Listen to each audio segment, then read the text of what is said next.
তো চললাম কাঁচরাপাড়া শপিংয়ে। তো এখন চলে এসেছি কাঁচরাপাড়া স্টেশনে, আমি আর সনি। তো এখন ওভারব্রিজ ক্রস করে আমরা যাব প্ল্যাটফর্ম নাম্বার 1-এ। তারপর ওখান থেকে বেরিয়ে আমরা মার্কেটে ঢুকছি। তো স্টার্টিংয়েই দেখতে পাচ্ছি 100 টাকার কুর্তি সেলে এখানে বিক্রি হচ্ছে। প্রচণ্ড ভিড় 100 টাকার কুর্তি নেওয়ার জন্য, তবে সেগুলো একদমই ভালো হয় না।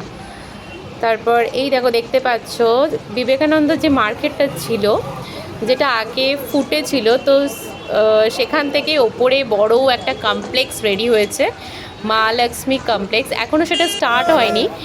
তো সেখানে আমরা একটু ঘোরাফেরা করছি। বাইরে দেখতে পাচ্ছি একটা ভ্যানের মধ্যে 100 টাকা করে গেঞ্জি, ছেলেদের টি শার্ট, স্যান্ডো বিক্রি হচ্ছে। আমি নেইনি, আমার ভালো লাগেনি।